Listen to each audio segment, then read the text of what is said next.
आज हम images insert करेंगे। जो हम वेब पेजेस कल बनाए थे उस पर आज हम इमेजेस इंसर्ट करेंगे। इमेजेस इंसर्ट करने के लिए सबसे पहले हमें फाइल्स चाहिए होंगी, ग्राफिक फाइल्स। हमने ये किया है कि यहाँ पे डेस्कटॉप पे एक फोल्डर बना लिया है, इसका नाम है माई वेब, और यहाँ पे 2 ग्राफिक्स फाइल हमने कॉपी कर ली हैं। ग्राफिक फाइल जो है GIF यानी जिप फाइल्स या JPG फाइल्स हो सकती हैं। हमारे पास एक वेब पेज है पहले से मौजूद जो कि ब्लैंक है, और इसी के अंदर हम मॉडिफिकेशन करेंगे। तो हम स्टार्ट करते हैं। स्टार्ट का मेथड हमारा वही है जो हमने कल लास्ट क्लास में किया था कि सबसे पहले हमने नोटपैड पे क्लिक किया, फाइल, ओपन, ओपन के बाद ऑल फाइल। हमारी फाइल जो है वो डेस्कटॉप पे है माई वेब के नाम से। माई वेब पे आके पेज 4 इस पे क्लिक किया और ओपन कर दिया। ये पेज 4 आ गया। इसमें देखेंगे बॉडी का पोर्शन जो है बिल्कुल ब्लैंक है और कुछ नहीं है, लिखा हुआ नहीं है। अब हम इसमें कुछ ग्राफिक्स इंसर्ट करना चाहते हैं। ग्राफिक इंसर्ट करने से पहले ये चीज शुरू कर लेंगे, ग्राफिक्स आपके पास किस लोकेशन में मौजूद है और उसके नाम की स्पेलिंग्स क्या है। और कैपिटल है, अगर आप नाम कैपिटल में है तो आप कैपिटल में लिखेंगे, और अगर स्मॉल में है तो स्मॉल में लिखेंगे। ये केस सेंसिटिव है, ये चीज केस सेंसिटिव है। HTML इटसेल्फ केस सेंसिटिव नहीं है, लेकिन फाइल का नाम जो है ये केस सेंसिटिव है। ओके, अब हम स्टार्ट करते हैं। यहाँ पे लिखना है, इसका नाम है माई लोगो।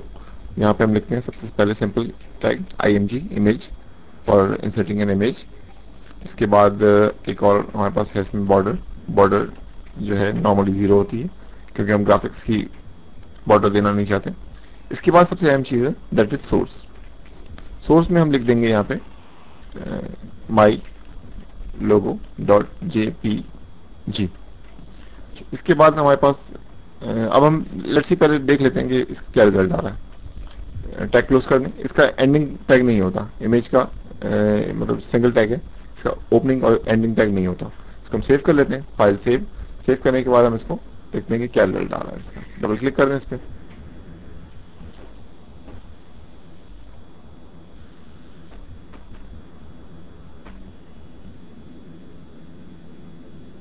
तो डबल क्लिक करें और देखिए क्या रिजल्ट आ रहा है।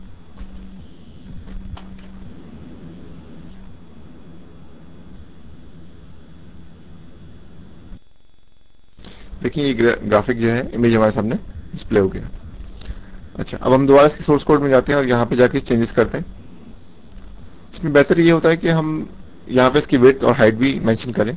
विड्थ में विड्थ लिख के आप कर सकते हैं, जैसे हमें पता है कि इसकी विड्थ जो है 125 पिक्सल्स है और इसकी हाइट जो है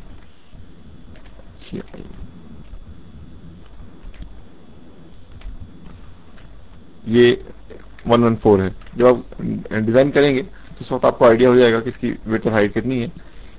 सेव करके हम इसको दोबारा रिफ्रेश कर लेते हैं और देखिए इससे कोई फर्क नहीं पड़ा, लेकिन बेहतर तरीका ये होता है कि आप इसकी हाइट और विड्थ मेंशन करें ताकि ये चीज आपकी कंट्रोल में रहे।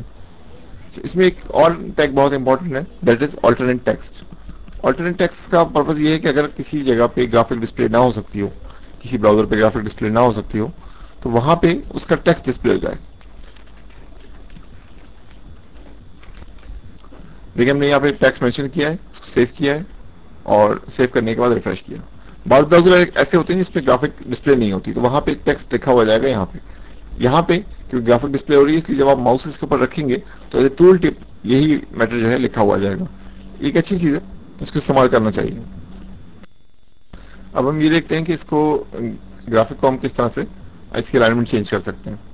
यहाँ पे इमेज का टैग हमने लिखा है, इमेज के टैग से पहले अगर हम चाहें तो एज ए पैराग्राफ इसको अलाइन कर सकते हैं। पैराग्राफ अलाइन, इसको सेंटर कह दें आप और टैग क्लोज कर लें। एंडिंग टैग जो है जब इमेज आ चुका होगा उसके बाद हम देंगे। अब हम इसको सेव करते हैं, सेव करके इसको रिफ्रेश करते हैं।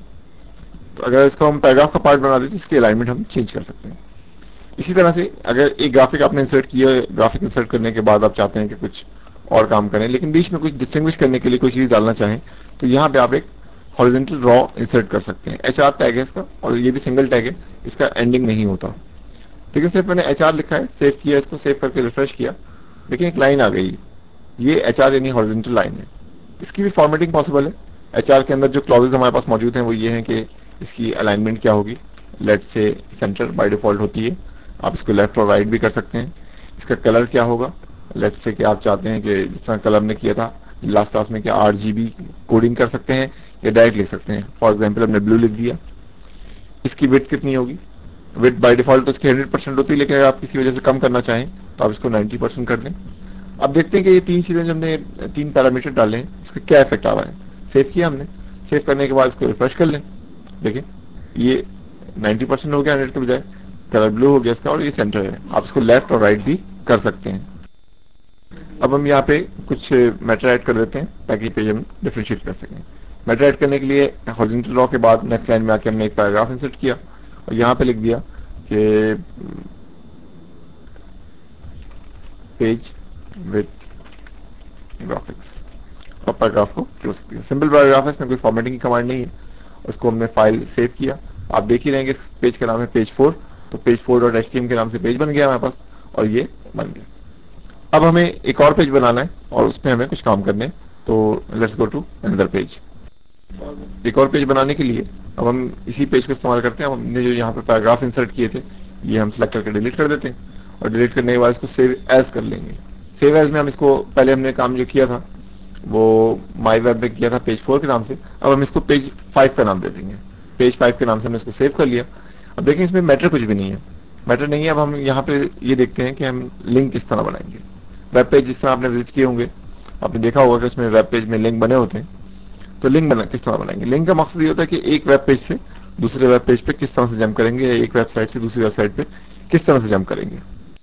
लिंक का सिंटैक्स ये होता है कि आप इसको स्टार्ट करते हैं ए फॉर एंकर, और इसके बाद लिखते हैं हम HREF हाइपर रेफरेंस। यहाँ पे आप किसी साइट का नाम लिख सकते हैं, लाइक HTTP www.vtrainu.com। इसके बाद जो मैटर डिस्प्ले होगा, ये बेसिकली लिंक है। लिंक जो टेक्स्ट डिस्प्ले होगा, जिस पे क्लिक करने से आएगा लिखा हुआ, वहां पे हम लिख सकते हैं कि vtrainu एंड /a। /a का मतलब ये हुआ कि ये लिंक यहाँ पे खत्म हो गया, और vtrainu का वर्ड जो है वो लिखा हुआ आ रहा होगा। इसको फाइल को सेव कर लेते हैं, और सेव करने के बाद हम पेज 5 पे जाके पेज 5 को डिस्प्ले करवा देते हैं, और देखते हैं कि वहां पे क्या लिखा हुआ है। पूरा लिखना पड़ेगा पेज 5.html। लेकिन यहाँ पे हमसे सेव करते वक्त मिस्टेक ये हुई कि हमने इसको सेव तो किया है पेज 5, लेकिन जिस तरह हमने पहला इसमें कहा था कि पूरा हमें लिखना चाहिए, पेज 5.html लिखना चाहिए, तो हमने वो नहीं लिखा था। अब हम लिख रहे हैं इसको और सेव कर रहे हैं। सेव करने के बाद देखेंगे यहाँ पे पेज 5 आपके पास बन गया है। डबल क्लिक करें, ये आपके सामने डिस्प्ले हो जाएगा। उसमें एक लिंक आ रहा है, इस लिंक पे अगर आप क्लिक करेंगे तो नीचे आप देखें यहाँ पे स्टेटस बार पे साइट का नाम आ रहा है जहाँ पे ये जंप करेगा, जबकि मैटर वो है जो कि A और /a के टैग के बीच में लिखा हुआ था, जबकि लिंक वहां पे होगा जो कि आपने H रेफरेंस के अंदर लिखा था। यानी अगर हम इसकी सोर्स कोड देखें तो ये मैटर जो है, जो दो टैग्स के बीच में डिस्प्ले होगा, और H रेफरेंस में जो कुछ भी लिखा है अपने साइट का नाम, वहां पे जंप करेगा। अगर मैं क्लिक करूं तो ये साइट पे लिंक करेगा। अब हम एक और लिंक बनाते हैं जो कि किसी और साइट को लिंक नहीं करेगा, बल्कि अपने ही पेज को लिंक करेगा। इसका भी सिंटैक्स यही है, H रेफरेंस। अब हमें जिस जगह पे हमारी फाइल पेज 5 सेव है, उसी जगह पे एक और पेज सेव है जिसका नाम है पेज 4। तो हमें पूरा लिखने की जरूरत नहीं है, हम सिर्फ ये लिख सकते हैं कि पेज 4.html, और जो मैटर डिस्प्ले करना है इसका नाम हम रख देते हैं कि पेज 4 विद ग्राफिक्स और /a। अब देखिए दो लिंक बने हुए हैं, एक लिंक किसी और साइट को पॉइंट कर रहा है, और दूसरा लिंक जो है ये अपनी ही साइट में मौजूद एक और पेज को लिंक कर रहा है। तो सेव कीजिए, फाइल सेव करने के बाद रिफ्रेश कीजिए। अब देखिए दो लिंक्स आपके पास बने हुए हैं। पहला लिंक जो है वो एक साइट को पॉइंट कर रहा है, और दूसरा लिंक जो है एक और पेज को पॉइंट कर रहा है। अगर मैं इस पर क्लिक करूं तो वो पेज लिंक हो जाएगा जो कि डिस्प्ले हो जाएगा, जो कि हमने अभी थोड़ी देर पहले बनाया था। इसी मेथड को इस्तेमाल करते हुए हम इसमें हंड्रेड्स की तादाद में भी लिंक डाल सकते हैं, लेकिन पेज बनाते वक्त ये चीज ध्यान में रखिए कि लिंक्स इतने ज्यादा ना हो कि व्यूअर कंफ्यूज हो जाए। लिंक्स हमेशा कम होने चाहिए, प्रॉपर होने चाहिए। सिर्फ वही लिंक दें जिसकी वहां पे जरूरत है, और ऑर्गेनाइज होनी चाहिए। ये ना हो कि यूजर ढूंढ रहा हो एक लिंक और उसको ना मिल सके। तो कोशिश करें कि उसको ऑर्गेनाइज करें, वेल फॉर्मेटेड करें, ताकि वो क्लियरली नजर आए कि ये लिंक क्या काम करता है।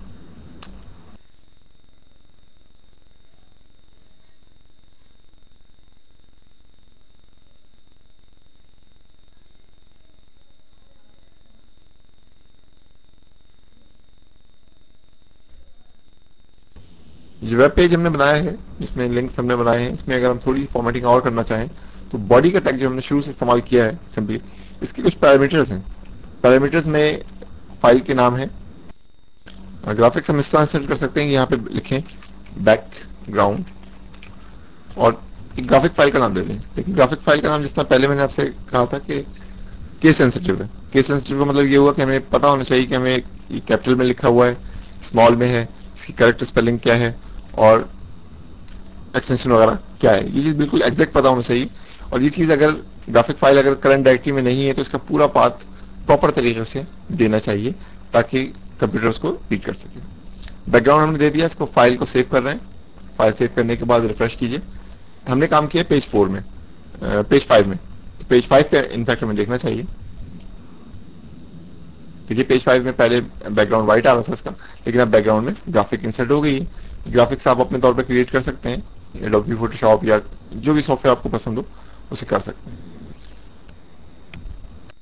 अगर आप किसी वजह से बैकग्राउंड ग्राफिक नहीं देना चाहते तो उसके लिए हमारे पास एक और अल्टरनेट भी है कि बजाय इसके कि हम बैकग्राउंड ग्राफिक यूज करें, हम बैकग्राउंड कलर यूज कर सकते हैं। बैकग्राउंड कलर का मेथड वही है, बीजी कलर। बीजी कलर के बाद जो कलर आप बैकग्राउंड में देना चाह रहे हैं वो दे सकते हैं।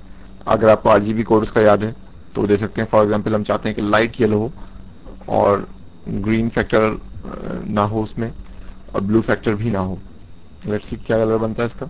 इस तरह से हम टेक्स्ट कलर भी दे सकते हैं कि टेक्स्ट जो आएगा वो बाय डिफॉल्ट क्या होगा। By default text black colour में आपको दिखता है, लेकिन अगर आप चाहें तो इसको चेंज कर सकते हैं। फॉर एग्जांपल आप इसको रेड कर देते हैं। ये करने के बाद हम कुछ टेक्स्ट ऐड कर लें ताकि इसका इफेक्ट देख सकें। ई स्टैंड्स फॉर पैराग्राफ और simple paragraph by V links. Okay, लेकिन इसमें फॉन्ट हमने इस्तेमाल नहीं किया, कोई कलर इस्तेमाल नहीं किया, सिंपल सा एक पैराग्राफ ऐड किया है। फाइल सेव कर लें। सेव करने के बाद रिफ्रेश कर लें। बैकग्राउंड काफी लाइट आ गया है, ये कुछ ब्राउनिश किस्म का आया है कलर। इसको चेंज करके देखते हैं। टेक्स्ट रेड हो गया है। बैकग्राउंड लेट से कि हम चाहते हैं कि रेड कलर जो है फास्ट हो जाए, लेट से हम इसको कहते हैं हाईएस्ट। लेकिन अगर रेड फास्ट करेंगे तो फिर हमारा टेक्स्ट जो है वो डिफरेंट होना चाहिए, तो हम फास्ट नहीं करते इसको, बल्कि मिड कर लेते हैं। लेट से इसको हम कर लेते हैं 88। लेट्स सी कि अब क्या कलर सामने आता है। तो डिफरेंट कलर कॉम्बिनेशन आप ट्राई कर सकते हैं। 2 डिजिट रेड के होते हैं, 2 डिजिट ब्लू के होते हैं और 2 डिजिट जो है लास्ट के sorry red green and blue होते हैं। पहले 2 रेड फिर ग्रीन फिर ब्लू। या इसी तरह से यहाँ पे आप कलर का नाम भी लिख सकते हैं और उसका कोड भी लिख सकते हैं एज यू लाइक। इसका कलर अब हम चेंज करते हैं और एक नया कलर ट्राई करते हैं, डबल एफ यानी आर डबल एफ ग्रीन और 00। लेट्स सी कि इसका क्या इफेक्ट आता है हमारे सामने और होप कि अच्छा इफेक्ट आएगा। येलो कलर बन गया है जिसमें रेड से रेड पैराग्राफ है। पैराग्राफ को का कलर हम चेंज भी कर सकते हैं। अगर हम स्पेसिफाई कर देंगे तो जो कलर हमने स्पेसिफाई किया है वो आएगा, और अगर हम स्पेसिफाई नहीं करते तो जो कलर डिफॉल्ट है वो आएगा। बाय डिफॉल्ट ब्लैक होता है, लेकिन क्योंकि हमने यहाँ डिफॉल्ट चेंज कर दिया था और डिफॉल्ट चेंज किया था हमने ये टेक्स्ट की मदद से, टेक्स्ट का पैरामीटर डाला था हमने बॉडी के टैग में, इससे